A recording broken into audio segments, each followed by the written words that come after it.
Au nom du Père et du Fils et du Saint-Esprit, ainsi soit-il.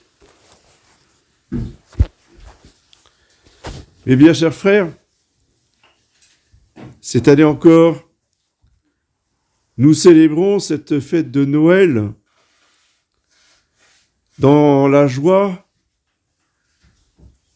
dans la beauté, que ce mystère rentre jusqu'au plus profond de nos cœurs par l'exemple qu'il nous donne, un exemple silencieux. Il n'y a pas de prédication, il n'y a pas de parabole, il n'y a pas de miracle. C'est ce qui fait le côté touchant de Noël. Un bébé dans une crèche, c'est tout. Il ne se passe rien, il ne se dit rien.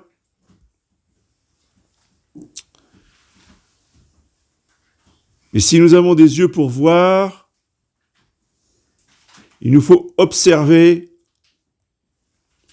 ce qui se passe, c'est-à-dire qui sont les personnages de la crèche, et en particulier qui est cet enfant Jésus, couché entre un âne et un bœuf.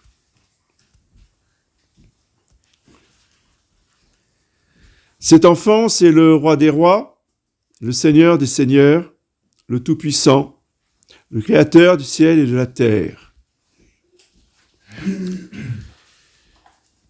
C'est lui qui a tout fait avec son Père dans l'unité du Saint-Esprit. Aucun empereur, aucun roi de la terre n'aura jamais sa dignité, sa puissance, sa gloire et sa majesté. Et pourtant, il a voulu abandonner tout cela pour se faire semblable à nous. C'est absolument incompréhensible que ce Dieu tout-puissant, infini, éternel, veuille se faire petit enfant par amour pour nous.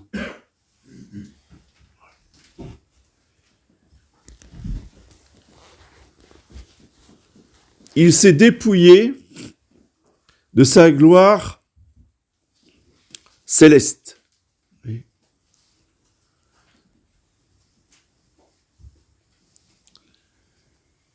Et c'est peut-être contre-intuitif, mais ça c'est un miracle. De voir un petit bébé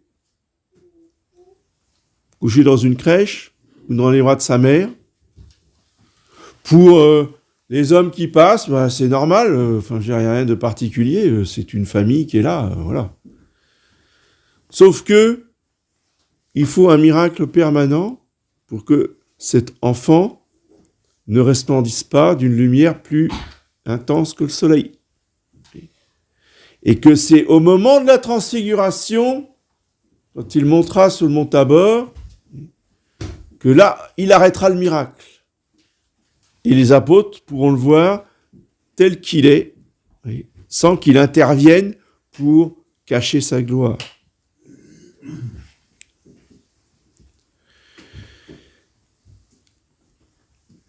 Cet exemple d'humilité est absolument phénoménal quand on mesure la distance entre ce bébé dans sa corporité humaine et la personne divine qui s'incarne en lui. La distance est infinie. C'est exactement le mouvement contraire à l'homme. Adam, lui, il aurait aimé être comme Dieu. Selon la tentation du serpent, vous serez comme des dieux. Je vais pouvoir être comme Dieu. Eh bien, Dieu, lui, il avait qu'une joie, c'est de devenir comme les hommes. Le mouvement exactement inverse. Et il nous le dit dans le livre de la sagesse, « Mes délices sont d'être au milieu des hommes. » Voilà. Quel mystère.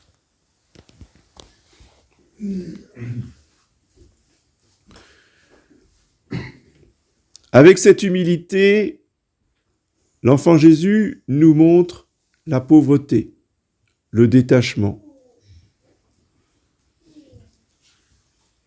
Au lieu de naître dans un palais, avec tout l'apparat du pouvoir qui séduit tellement les hommes,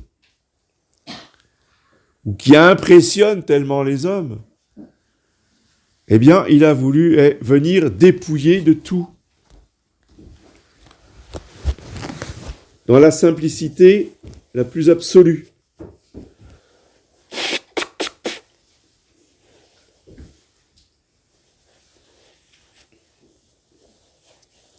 Non seulement il n'y a pas de palais, il n'y a même pas d'hôtellerie pour lui.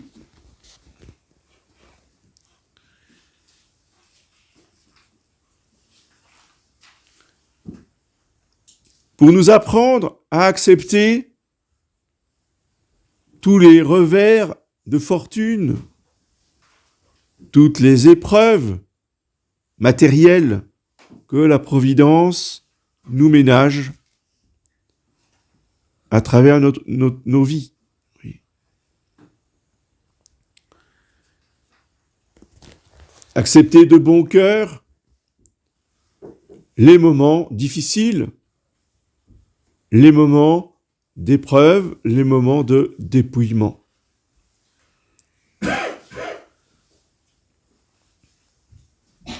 Mais notez bien une chose, j'ai parlé des moments d'épreuve, des moments de dépouillement.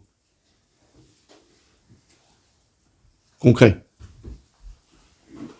Par contre, ce qui dure, c'est la pauvreté du cœur, c'est le détachement. Détachement dans la prospérité comme dans l'adversité. Mais la pauvreté, telle que notre Seigneur vient nous l'enseigner par son exemple, oui, telle qu'il veut qu'elle soit pratiquée par ses disciples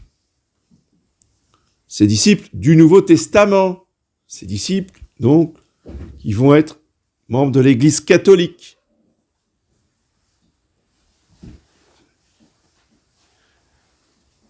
Ce n'est pas un dépouillement total et absolu, une pauvreté totale et absolue.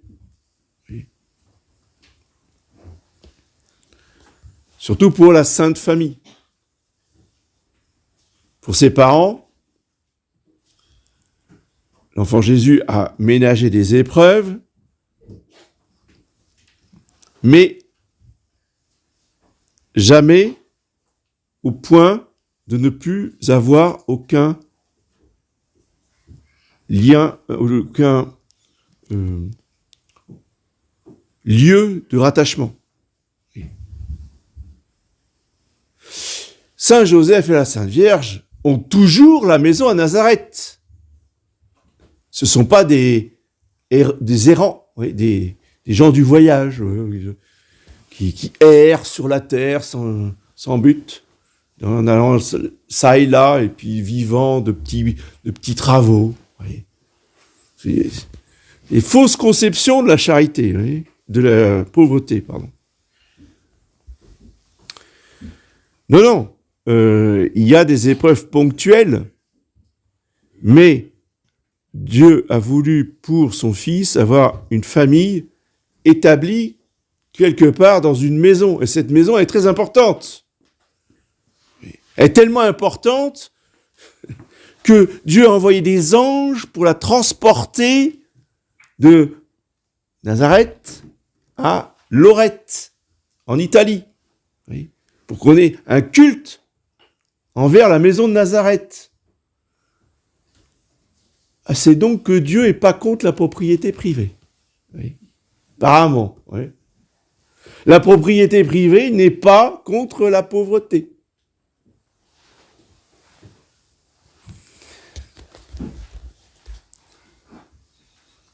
Vérité de base.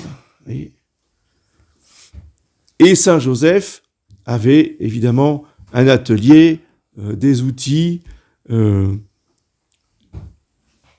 commerce, parce que c'est un artisan, donc il vendait ses services. Sauf que là, il n'est plus dans sa propriété. Pourquoi ?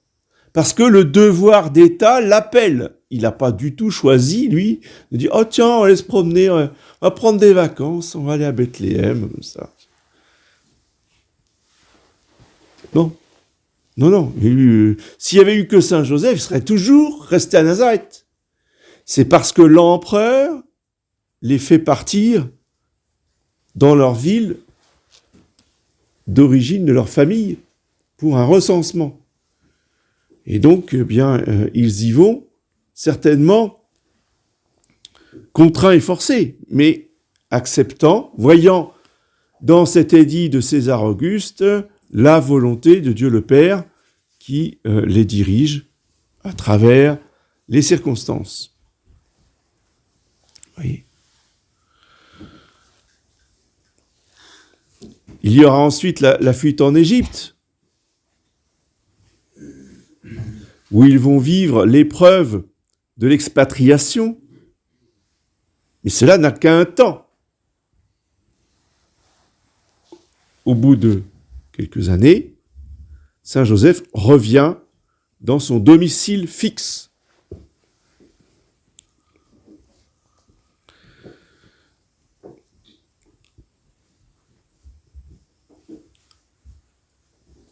Et le troisième détail que nous enseigne l'enfant Jésus dans sa crèche, c'est l'acceptation des souffrances.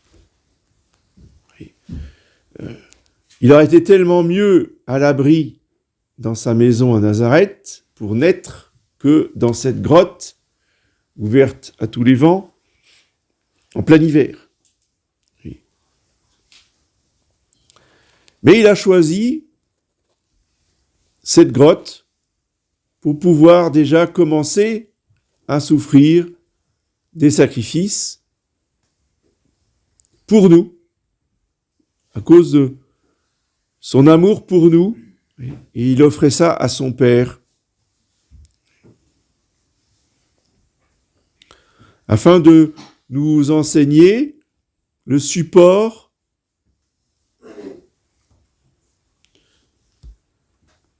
des épreuves providentielles, en particulier le climat. Vous voyez,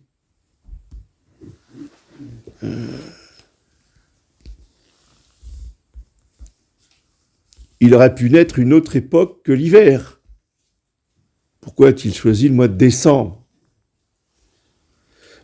Justement parce qu'il fait froid et que c'était pour lui l'occasion de commencer tout de suite sa vie de sacrifice. Oui. Pensons à cela, oui, quand on se plaint de la pluie, du vent, du froid, de l'humidité. Pensons à notre Seigneur dans sa crèche. Oui.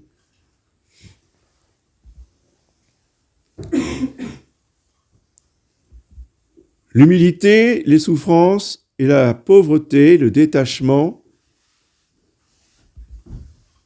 et non pas l'absence de tout domicile, de tout bien terrestre, mais le détachement et l'acceptation des épreuves ponctuelles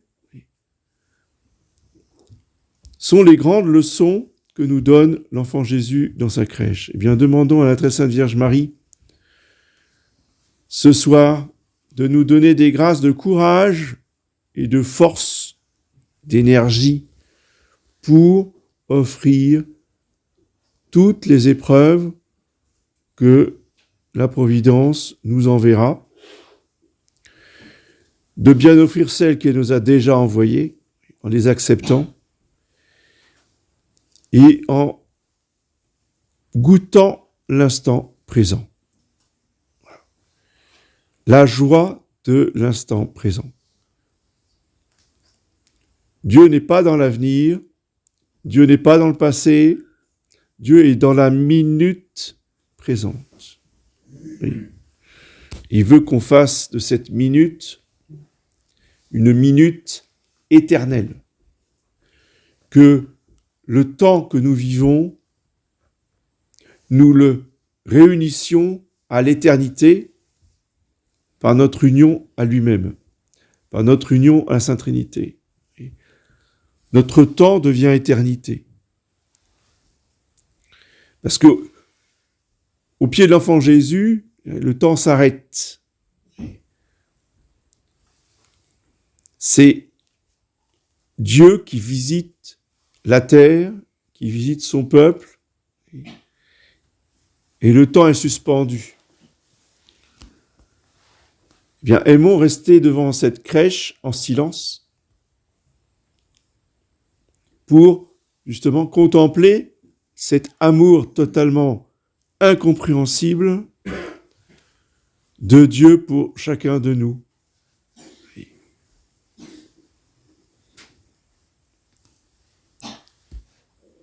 Celui qui gouverne nos anges, celui qui gouverne nos galaxies,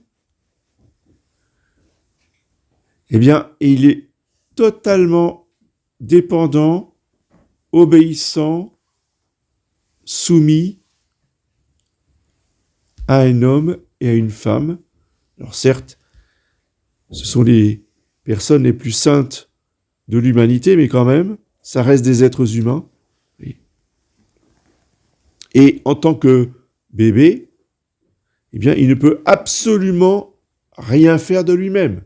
Il dépend entièrement de sa mère pour tous les actes de l'existence.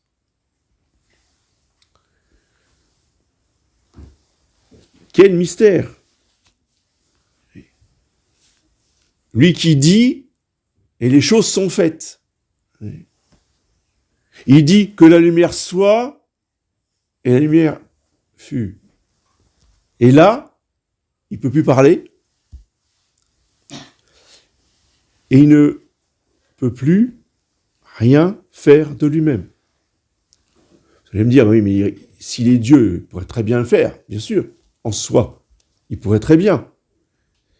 Mais il veut respecter, vous voyez, les étapes de la vie humaine. Donc là, il en est à ses premières heures, premiers jours, et donc il respecte, il se soumet aux lois humaines des premières heures et des premiers jours. Voilà.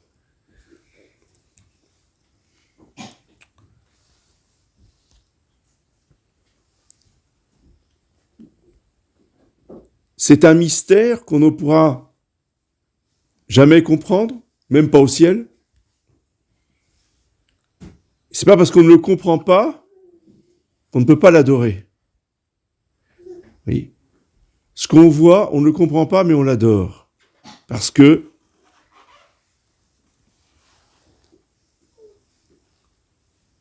on comprend certains détails, certains aspects, totalement contradictoires les uns avec les autres dans notre petite intelligence humaine. C'est pour ça que on ne peut pas comprendre cela. Et pourtant, c'est devant nous. C'est avec cet esprit de foi que nous aurons à cœur de prier devant la crèche tous ces prochains jours où nous allons garder toutes ces choses dans notre cœur, comme la Sainte Vierge, oui, qui ne les comprenait pas non plus. Hein. Quand la Sainte Vierge entend son fils, elle ne comprend pas ce qu'il dit. Elle l'entend, elle l'admet, mais ce sont des choses tellement mystérieuses que même pour la très Sainte Vierge Marie, ce sont des vérités de foi. Et il faut être comme de petits enfants pour croire dans tous ces mystères incompréhensibles. Au nom du Père et du Fils et du Saint-Esprit.